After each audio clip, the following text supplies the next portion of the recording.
श्री शिव पंचाक्षर स्तोत्रम।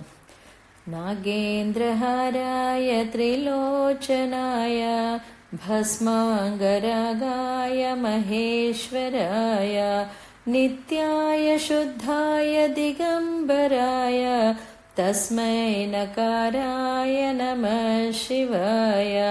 ओम नमः शिवाय। शिवाय नमः। ओम मंदाकिनी सलिल चंदन चर्चिताय नंदीश्वर प्रमथनाद महेश्वराय मंदार पुष्प बहुपुष्प सुपूजिताय तस्मै मकाराय नमः शिवाय।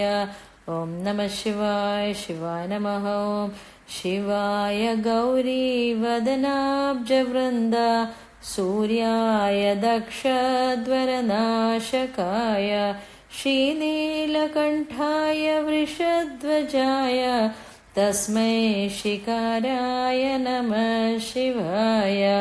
ओम नमः शिवाय। शिवाय नमः।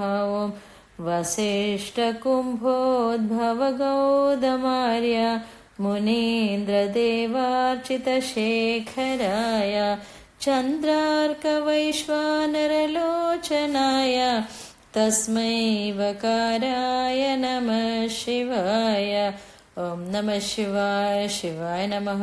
ओम यज्ञस्वरूपाय जटाधराय पिनाकहस्ताय सनातनाय दिव्याय देवाय दिगंबराय तस्मै यकाराय नमः शिवाय। ओम नमः शिवाय। शिवाय नमः। ओम पंचाक्षरमिदं पुण्यं य पठे शिवसन्निधौ शिवलोकमवाप्नोति शिवेन सह मोदते। ओम नमः शिवाय। शिवाय नमः। ओम नमः शिवाय। शिवाय नमः। ओम नमः शिवाय। शिवाय नमः। ओम